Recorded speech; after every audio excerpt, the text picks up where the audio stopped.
Okay, everybody, story time. It's not often I'm feeling like this, but this is one that has really got me feeling some type of way. I feel the need to tell this story because I know it's a lot of women out here that just don't feel safe. A lot of American women that just don't feel safe with our own men. We don't feel safe in our own country. We don't feel cared for. We don't feel protected in any way. And day before yesterday was a really hard day for me. I did another video prior to this video, but I decided to do another video and not post the first one. So anyway,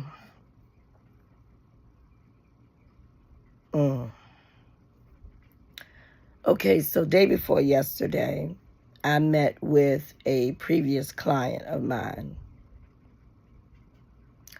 This client, I sold a property for him before. He is a businessman, a black businessman with good means. He's a successful businessman. I guess he would be someone you would consider rich. And he has several businesses, and he invests in real estate. Some, he dabbled in real estate. He has, what smart businessman wouldn't have some real estate transactions that they have completed and are still using as a means of to have in their portfolio. I mean, it's a smart thing to do. So anyway, I'd reached out to him a while ago because we still have somewhat of a transaction on the table. So I reached out to him about my house that I need to sell, that I must sell. And so I figured, why not? Let's talk about it as a means that we can settle our transaction together. And if you can buy my house, that'll be even more. That'll help us settle our transaction together. So anyway, day before yesterday, we met at the house. I was running a little behind because I'm also trying to finalize an estate, sale there at the house. So I had to run out, and I knew I was going to be running behind. So I reached out to him because of the time that we was supposed to meet, and I reached out to him and I said, hey, I'm running a little bit behind. I said, but look, I'll be there shortly. He was like, okay, no problem, whatever, right? So anyway, I pulled up. Sure enough, he was sitting there. And I said, yeah, I'm sure that's him, That wasn't one of his cars that I had recognized, but I knew it was him. So I pulled on up, and I went on and got out the car. And as I stepped on this first stoop, I noticed he had gotten out of his car and was coming behind me. So anyway, he was walking behind me. I unlocked the door, and I just said, hey, my little friendly way, and how you doing, and small talk, and well, here's the house, and let me go ahead and just kind of show you around. So in the house, and once you walk in the door, you got the front room, and then if you go to your right, there's a bedroom right there from the front room, and then if you go through the bathroom, there's another bedroom. It's a Jack and Jill bathroom. You can come out the second bedroom and come back in, and you'll be in the dining room. And then also off of the living room is the den with the fireplace, and then in the back, off of the dining room is the kitchen, and then there's a basement and the deck and the backyard. So I showed him all of that stuff and just kind of told him some of the details of the house. As we were walking through the house, and also in my mind, I didn't feel like he was really listening to me. But as we're walking through the house, I noticed he's picking at himself. He's like picking at his private area. And I'm like, what is he doing, or whatever. But I just kind of ignore it because sometimes men scratch or they try to sneak a scratch or whatever. And okay, that's cool. Right? So I'm talking to him and he's still, and as I'm talking to him and describing the house, he's telling me, well, Renee, we can definitely work something out. He keeps saying that, well, I'm sure we can definitely work something out. Kept saying that. So anyway, no problem. So once again, I was preparing for the estate sale. So I got prices on a lot of things.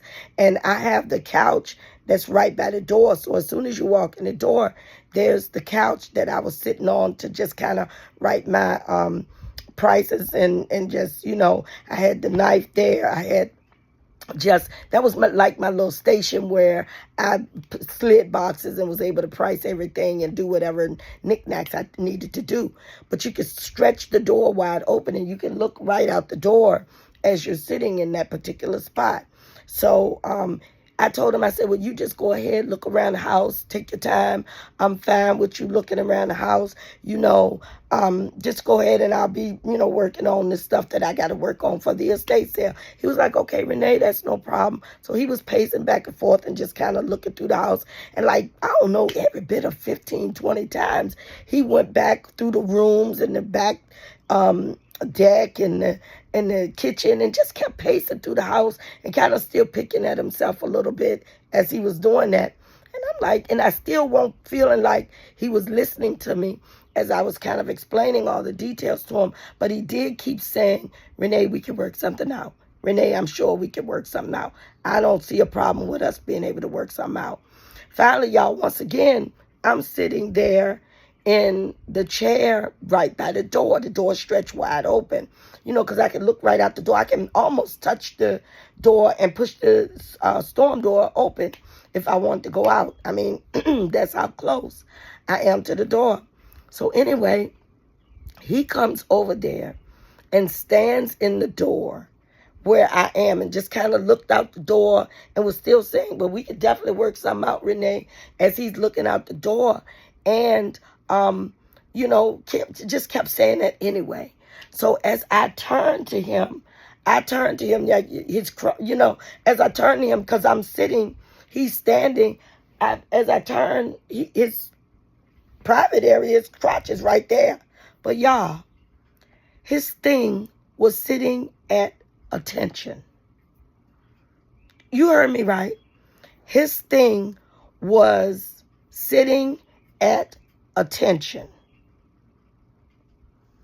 So I'm fast in my thought process. So I said, okay, wait a minute now. This something strange, weird, and odd.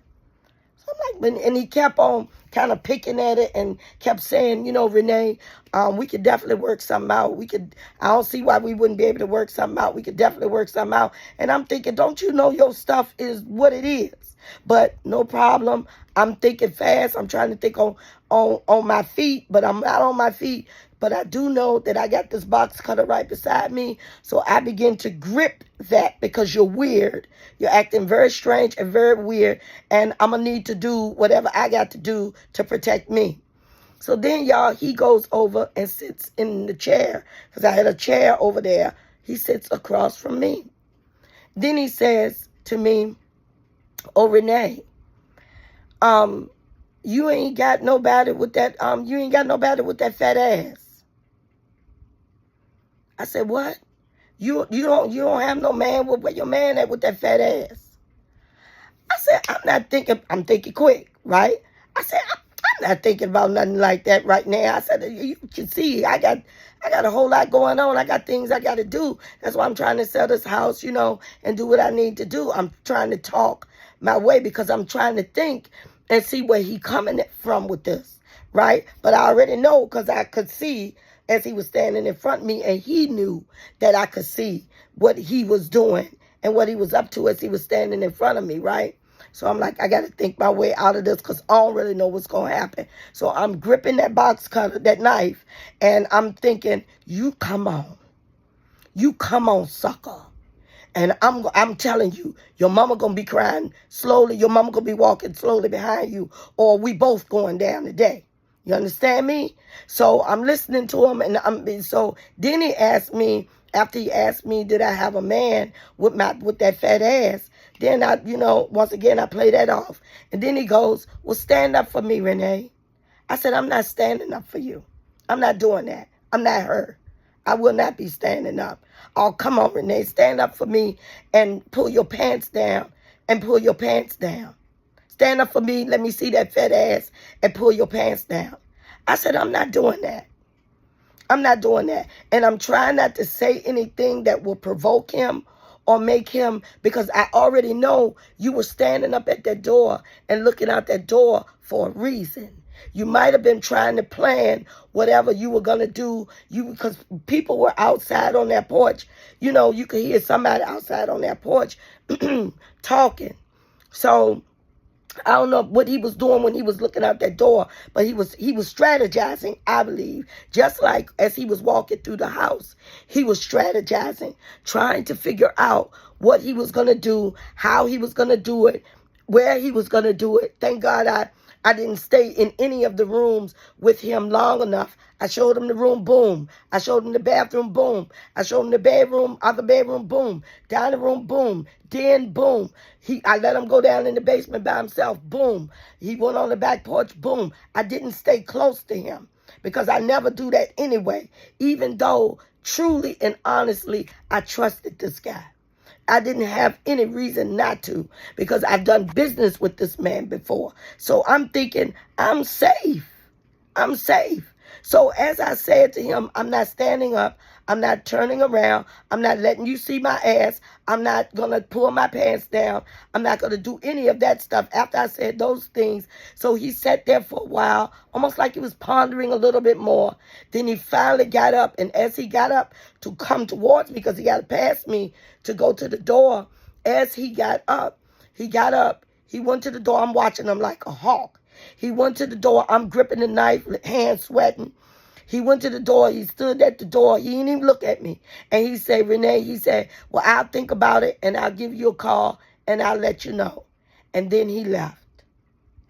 Whew. When he left, I was like, phew. I've been in this predicament before.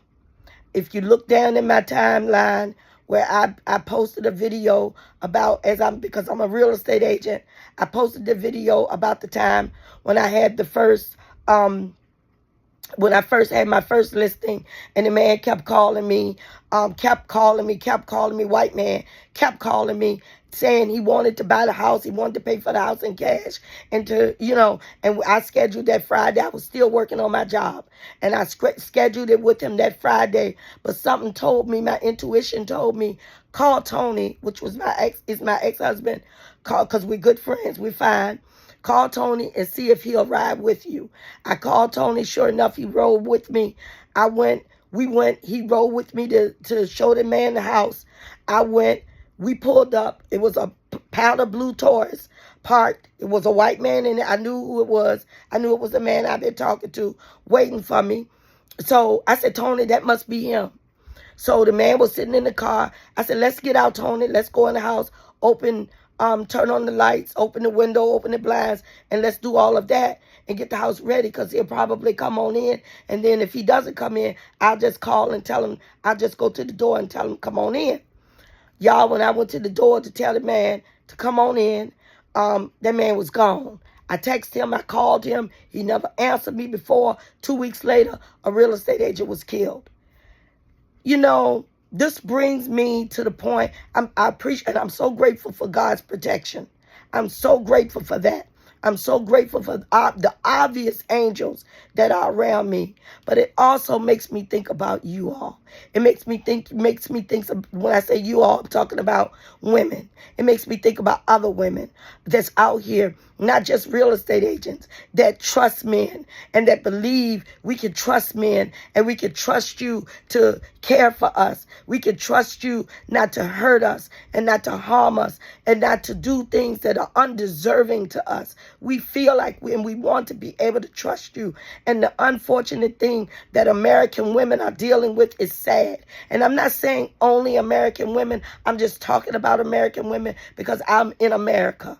And it's sad that women can't trust the men that we produce, that we bring into this world. We can't even trust you. You don't even consider the fact that we bring everybody. We bring you in the world.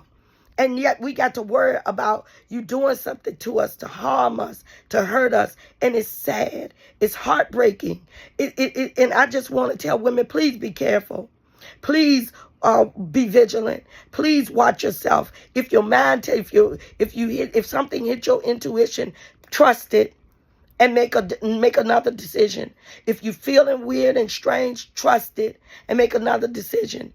You know, it reminds me of the lady that I reposted that was talking about she just don't even want to leave her house. She don't want to date anybody. She's afraid to date somebody because she's afraid of her life being taken, because she loves her life. And she would trust going in the woods and being in the woods with a bear instead of a man. A bear instead of a man. If she were asked, would she rather be in the woods with a man instead of a bear? She would choose the bear. Now y'all know it's a sad day in the world, and certainly a sad day in America, when women have to feel this way. Please look out for yourselves. Please protect yourselves, because I'm still blown. I'm still blown as if he did do something to me, because you think about the what if. You think about the big if. You know, you think about what could have happened, and you're glad that what could have happened didn't happen.